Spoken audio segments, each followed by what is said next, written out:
سمجھ جائیں. My advice to you is to be conscious of Allah and steadfast in your religion.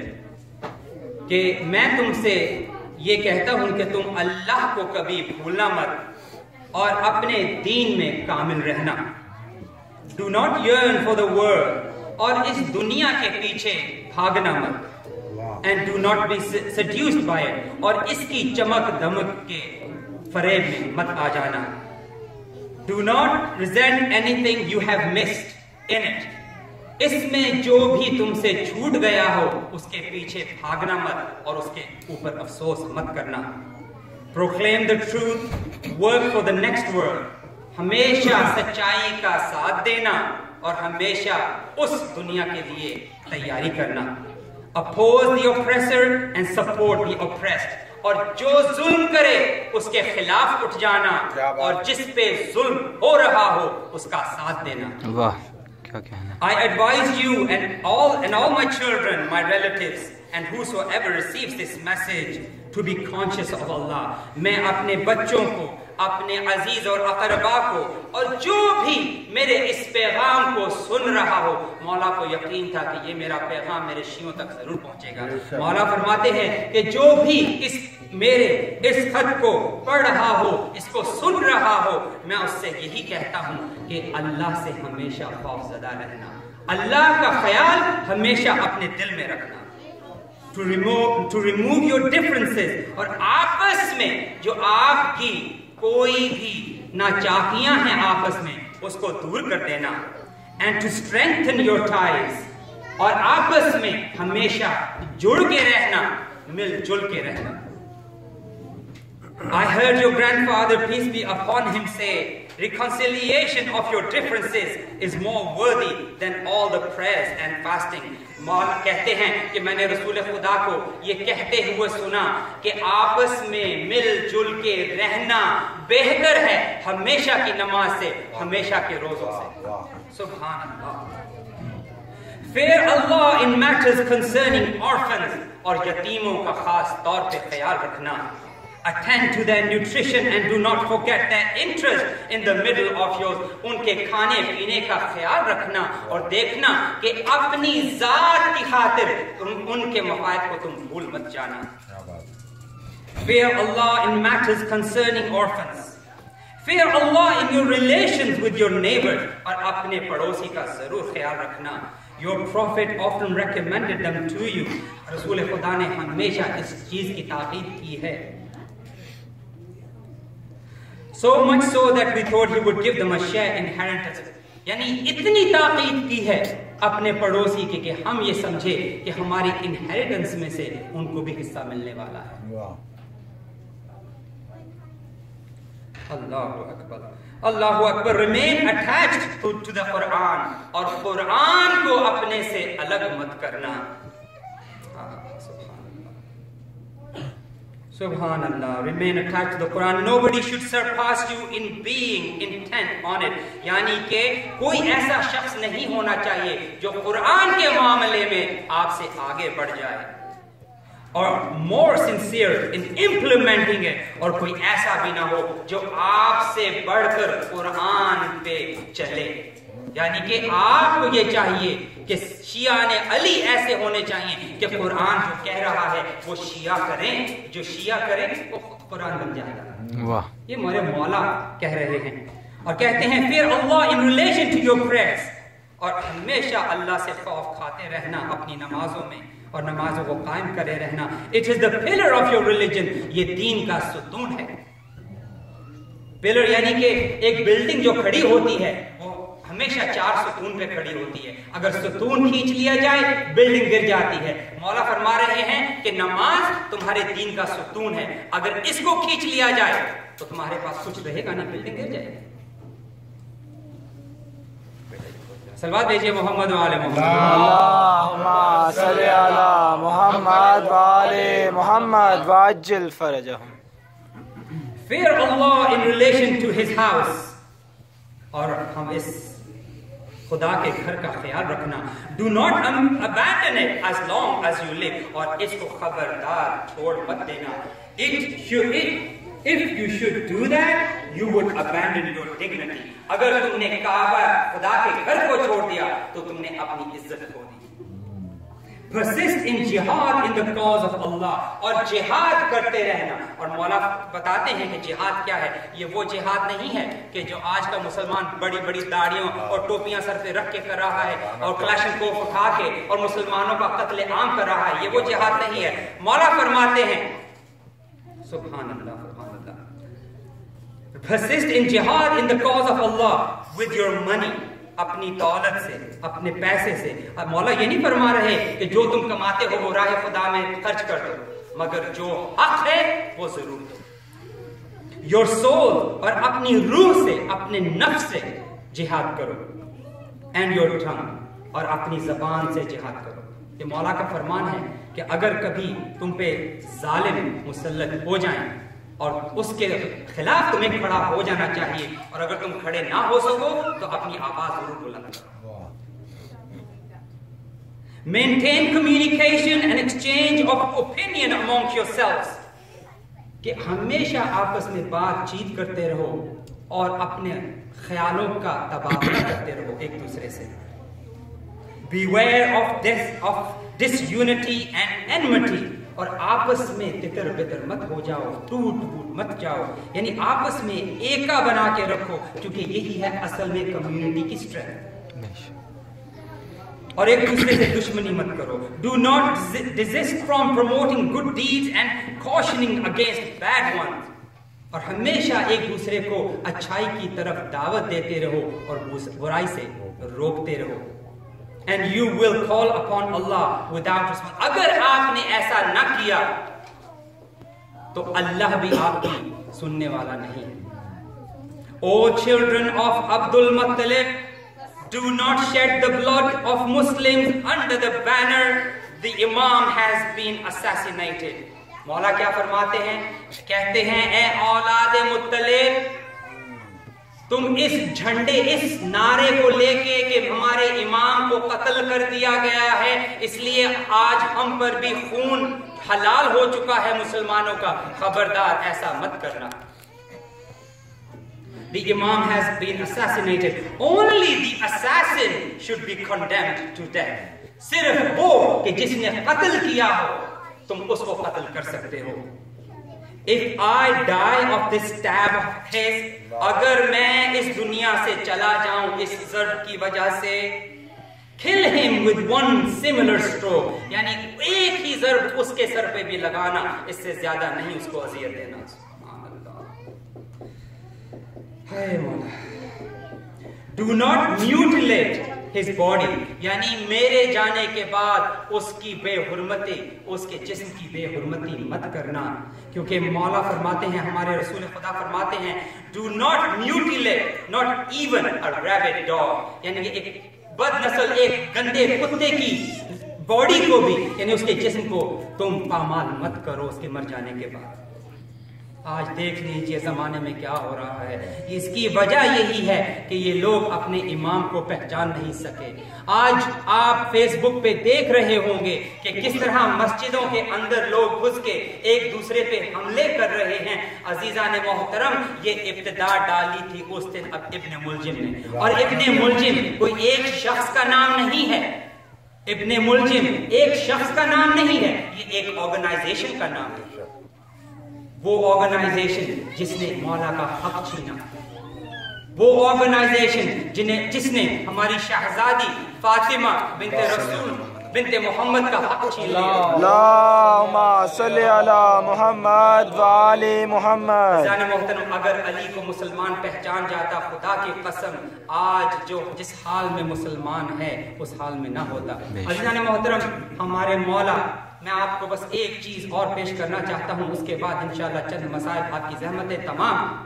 ہمارے مولا جب 20ویں کا دن بھی گزر گیا اور مولا کا دن تڑپتے گزر گیا, مولا سے کچھ کھایا نہیں جا رہا, مولا سے کچھ پیا نہیں جا رہا.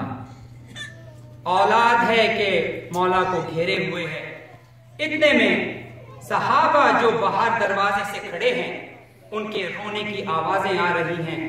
یعنی 19ویں کی صبح سے لے کے آج 20ویں کی شام ہو گئی اور صحابہ اپنے گھر نہیں جا رہے. مولا حسن سے مولا نے فرمایا کہ حسن بیٹا جاؤ ان سے کہو کہ تم اپنے گھر جاؤ, افطاری کرو اور پھر میرے پاس چلے آنا. مولا حسن گھر سے باہر گئے, کہا کہ تم اپنے گھر جاؤ, آرام کرو, ہم تمہیں اطلاع کرتے رہیں گے. ہاتھ جوڑ کے کہا کہ خدا کے لیے مولا ہمیں یہاں سے جانے کا مت کہیے گا.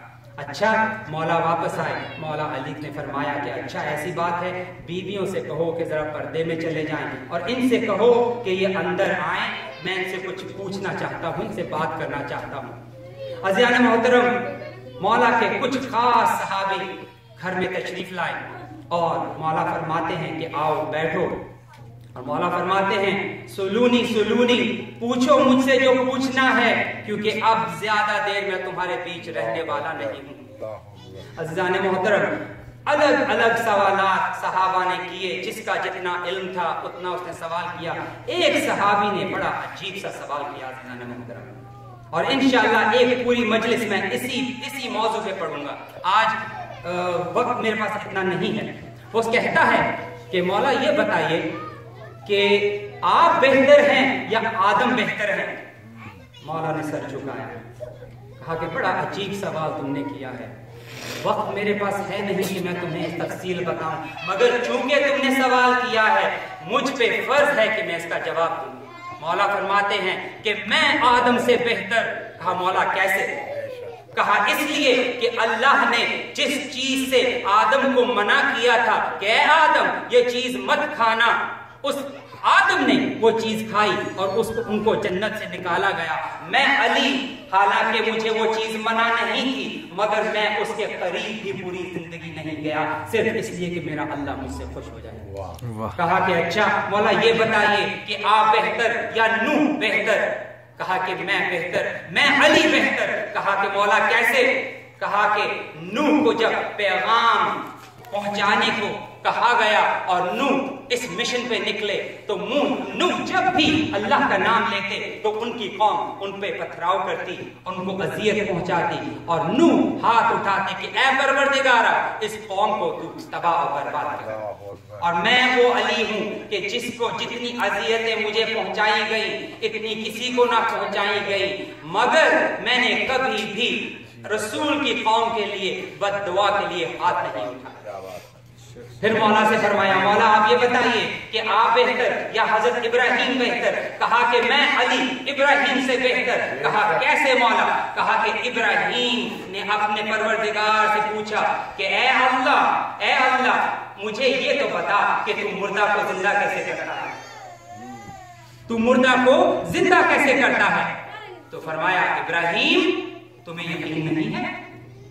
کہا نہیں ایسی بات نہیں ہے پروردگارا, مجھے یقین ہے, مگر میں اپنی تسلی کے لیے دیکھنا چاہتا ہوں کہ تم مردہ کو زندہ کیسے کرتا ہے. تو اللہ نے حکم دیا کہ اچھا ایسا کر, 4 پرندے لے, ان کو ایک جگہ پہ جمع کر, ان کے ٹکڑے کر اور پہاڑوں پہ پھیلا دے, اور پھر بیچ میں کھڑے ہو کے ان کو آواز دے, دیکھ وہ طائر تیرے پاس اڑ کے آتے کیسے ہیں. مولا فرماتے ہیں کہ اپنی یقین کے لیے ابراہیم نے اللہ سے یہ کہا, مگر خدا کی قسم اگر دنیا کے سارے پردے ہٹا دیے جائیں اور اللہ کے اور علی کے بیچ میں سے, تو بھی علی کے یقین میں نہ ذرہ برابر اضافہ ہوگا اور نہ ذرہ برابر کمی ہوگا. صلوات بھیجئے محمد. اللہم صلی علی محمد و آل محمد. سجدہ امام نہ رہے دری یاری ہے. یہ یقین میرے مولا کا. اچھا مولا یہ بتائیے آپ بہتر یا موسیٰ بہتر؟ مولا فرماتے ہیں میں علی ابن ابی طالب بہتر موسیٰ سے. کہا مولا کیسے؟ کہا کہ موسیٰ کو جب اللہ نے کہا کہ اے موسیٰ اپنی قوم سے جا کے فرعون کے دربار میں میرا نام لے اور میری پہچان کر, پہچنوا مجھے, تو موسیٰ نے مجھ سے کہا کہ اے موسیٰ, علی فرماتے ہیں کہ موسیٰ نے خدا بند عالم سے کہا اے موسیٰ, اے اللہ تو جانتا ہے کہ مجھ سے ایک قتل ہو چکا ہے اس شہر میں, اگر میں واپس وہاں لوٹتا ہوں تو وہ لوگ مجھے زندہ چھوڑے بھی نہیں, تو اگر ہو سکے تو میرے بھائی ہارون کو میرے ساتھ کر دے تاکہ وہ میرا سہارا بن سکے. تو موسیٰ خوف کھا رہے تھے واپس اس جگہ جانے کے لیے۔ مولا فرماتے ہیں کہ جب مجھے رسول خدا نے آیات قرآنی عطا کی اور کہا کہ علی جاؤ اور مکے والوں کو یہ آیتیں سناؤ، تو میں نے کعبے سے ٹیک لگا کے جو آیتیں پڑھنا شروع کی، اور خدا کی قسم مکے میں شاید کوئی قبیلہ ایسا باقی نہیں تھا جس کے سردار کو علی نے قتل نہ کیا ہو، مگر نہ میرے دل میں خوف تھا نہ مجھے ڈر تھا، کیوں؟ اللہ کا کام تھا۔ اچھا تو یا علی یہ بتائیے کہ آپ بہتر کیا عیسیٰ بہتر؟ مولا فرماتے ہیں کہ میں علی ابن ابی طالب عیسیٰ سے بہتر۔ کہا کہ مولا یہ فرمائیے کیسے بہتر؟ کہا کہ جب مریم عیسیٰ پیٹ میں تھے اور مریم حرم شریف کے قریب آئیں اور مریم نے ہاتھ رکھ کے کعبے کی دیوار سے اور کہا کہ یا پروردگارا مجھے پناہ دے اور میرے اوپر جو مشکل ہے اسے آسان فرما، تو آواز آئی اے مریم تو یہاں سے دور چلی جا، یہ کعبہ کوئی سچا خانہ نہیں ہے۔ مولا فرماتے ہیں کہ خدا کی قسم میری ماں جب قریب حرم شریف گئی اور صرف دعا کی کہ اے پروردگارا یہ بچہ میری پیٹ میں تیرا ذکر کرتا رہتا ہے، تو کعبے میں ایسا شگاف ہوا کہ میری ماں بے دھڑک اندر چلی گئی، اور جب اللہ کی مرضی ہوئی تو میری ماں نکلی، دروازے سے نہیں نکلی، اسی شگاف سے باہر